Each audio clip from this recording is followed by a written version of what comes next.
नमस्कार, मैं शारदा पांडे आसान ज़िंदगी किसी एपिसोड में आपको स्वागत करती हूँ।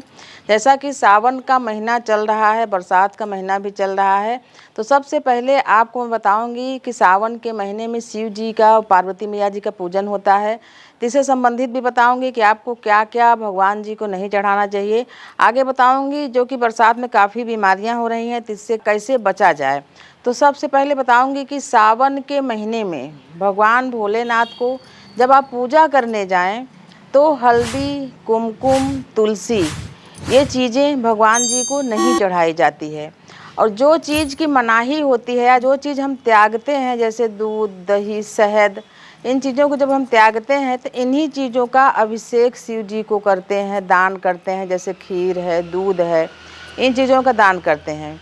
तो भगवान शिव जी को धतूरा, भांग, आकड़े का जो पुष्प होता है वो आकड़े की पुष्प की रुई का बत्ती जला के, चूरमा बना के, इन सभी चीज़ों का भोग लगाया जाता है। पूरे सावन महीने में नशा पत्ती, मांसाहार, लहसुन, प्याज सभी चीज़ों को त्याग देना चाहिए। अगर आप व्रत नहीं भी कर रहे हैं तब भी इन चीज़ों का त्याग करने से भी आपका व्रत माना जाएगा। यानी एक अनुष्ठान हो जाता है कि पूरे सावन मांसाहार न करें, लहसुन प्याज न खाएं या नशा पत्ती न करें। तो ऐसा मान्यता है कि आपको जो चातुर्मास में जो सावन महीने चल रहा है इसका आपको फल मिलेगा, भले आप व्रत पूजा न कर पाए व्यस्तता के कारण। जब भी दूध चढ़ाए, जैसे हम दूध चढ़ाने के लिए बोलते हैं तो बोलते हैं कि हमको कच्चा दूध नहीं मिलता या गाय का दूध नहीं मिलता, तो कच्चा दूध होना अनिवार्य है। गाय का दूध नहीं भी रहेगा तो चल जाएगा। दूध को पका के फिर नहीं चढ़ाया जाता, कच्चा दूध ही भोलेनाथ को चढ़ाया जाता है। दूध का दान भी किया जाता है। जैसे पूरे सावन का जो सोमवार है उस सोमवार का दूध, शक्कर और चावल का दान भी किया जाता है। अगर खीर को पका के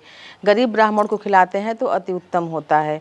उसी प्रकार से भगवान भोलेनाथ के ऊपर जो जलहरी लगी होती है उसमें अगर पानी कम हो जाए तो पानी से भर दिया जाता है। जैसे कि अभी कांवड़ यात्रा चल रही है, मान्यता के अनुसार कि भगवान भोलेनाथ समुद्र मंथन के समय जब विष पान किए थे तो उस समय ही काफ़ी जलन हो रही थी भगवान के गले में, पूरे शरीर में, मस्तक में। तो चंद्रमा को स्थापित किया गया उनके माथे पर शीतलता के लिए, और सभी देवी देवता उनको गाय के कच्चे दूध से स्नान कराए।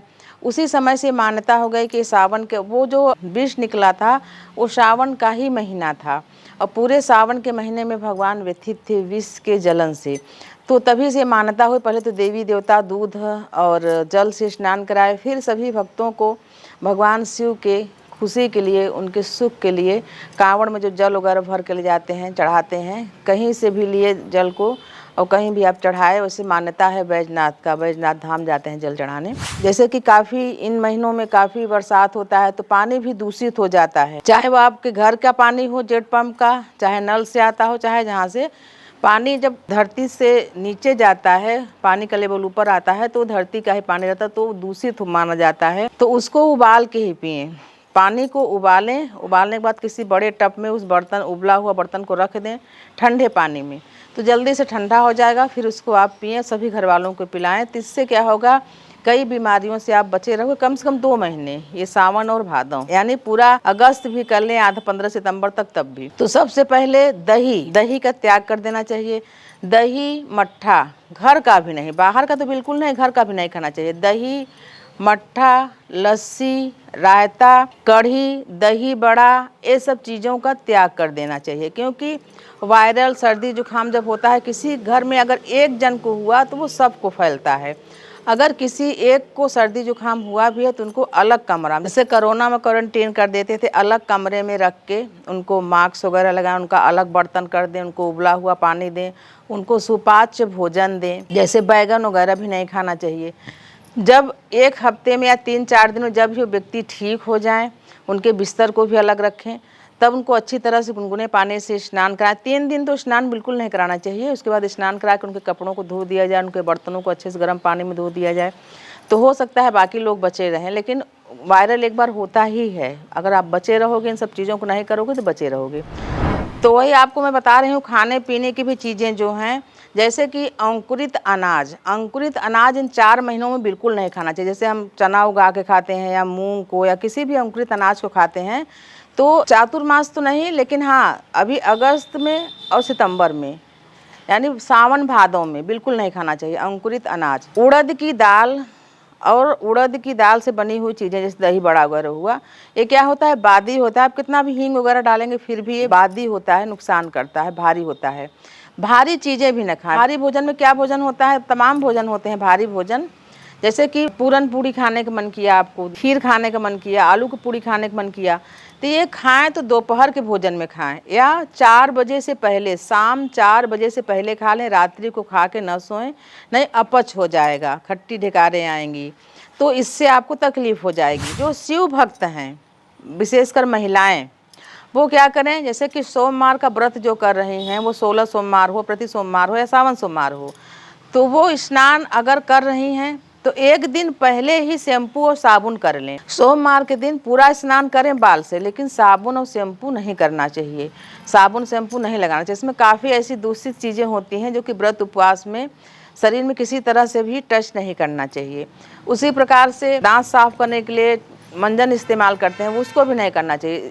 आप एक दिन पहले दांत को साफ़ कर लें, उसके बाद अगर दातुन नहीं भी मिलता तो कोई बात नहीं, उंगली से दांत को साफ करें, जीभी कर लें, कुल्ला कर लें, आप पूजा कर सकती हैं। मंजन का इस्तेमाल भी पूजा के समय यानी व्रत के समय नहीं करना चाहिए। जो भाई लोग हैं जो काफ़ी व्यस्त रहते हैं, जैसे कि ड्राइवर भाई लोग हैं जो गाड़ियां चलाते हैं, या जो ट्रैफिक में हैं, या जो पुलिस हैं, ये भी बहुत सारे लोग भगवान शिव के भक्त हैं, तो ये व्रत नहीं कर पाते, व्यस्तता कारण पूजा नहीं कर पाते। लेकिन बहुत सारे लोगों को देखो तो पूरे सावन दाढ़ी नहीं बनाते हैं, बाल नहीं कटवाते हैं, नाखून नहीं कटवाते हैं, मांसाहार या कोई नशा नहीं करते हैं और तमाम चीज़ें नहीं करते हैं। ये भक्त होते हैं, नहीं कर पाते हैं अगर पूजा पाठ तो कोई बात नहीं, 1 महीने तक अगर ये चीज़ें भी ना करें तो आपका व्रत माना जाता है। उसी प्रकार से चमड़े का जूता या चमड़े की चप्पल इस महीने में नहीं पहननी चाहिए।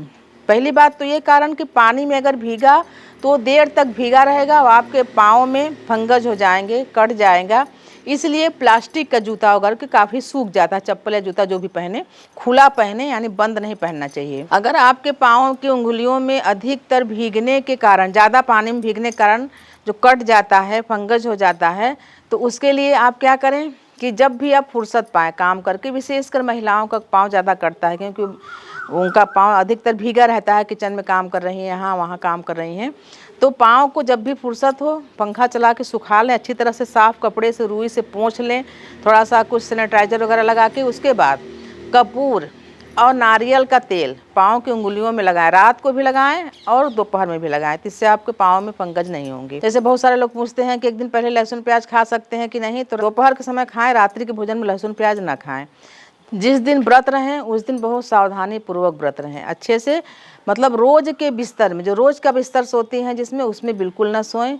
अलग से कंबल का तकिया बना लें, अलग से कंबल चादर बिछाएं, उसी पर सोएं। किसी भी प्रकार का शरबत, ठंडा, ये सब इस मौसम में नहीं पीना चाहिए। जैसे गर्मियों में मेहमान वगैरह आते हैं तो हम शरबत बना के देते हैं, ठंडा देते हैं, कोई भी पेय पदार्थ देते हैं, तो अभी ठंडी में आप क्या दें, जैसे मेहमान आए तो उनको गर्मा गर्म चाय दें, बिस्किट दें, कुछ मूंग दाल की नमकीन वगैरह दें।